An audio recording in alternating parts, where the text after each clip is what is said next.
में डुबकी लगा लो, मुंडू हो जाई ताजा हो। तहरा से हो मुले मुहम्मरा से तू ली हो, लहे लहे मजा हो। तजे तने कहरा तानी माना वो तने रहबो तारा सटल सटल।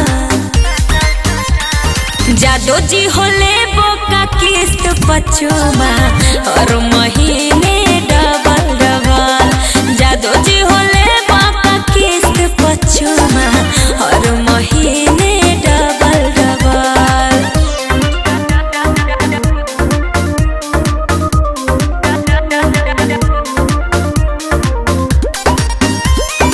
म्यूजिक बाय रविराज देवा।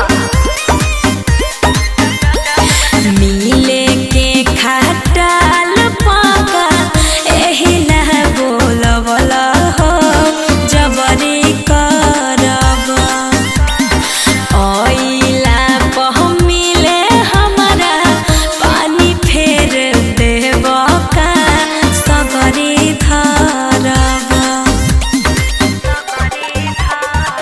हो पका तू हमरा शौक करो हो, मिलल बा मौका तो कोरा भरो हो।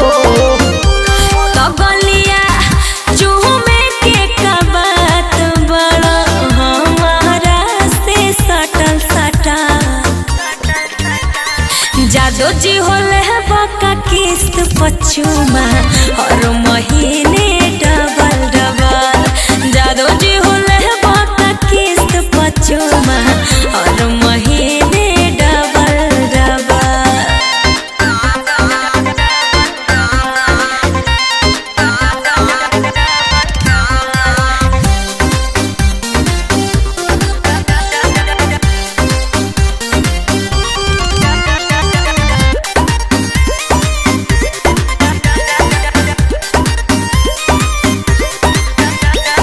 चट से पगड़ी खोल के काहे के बिछवला हो, गमछी भूइया कोमल हमारा गलिया में दढ़िया तार गड़े जैसे चुभे सुइया।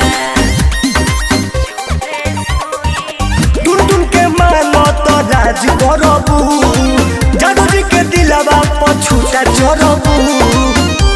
तो ताहर छोट बाटे बुद्धि नहीं बोले बा घटल घटल।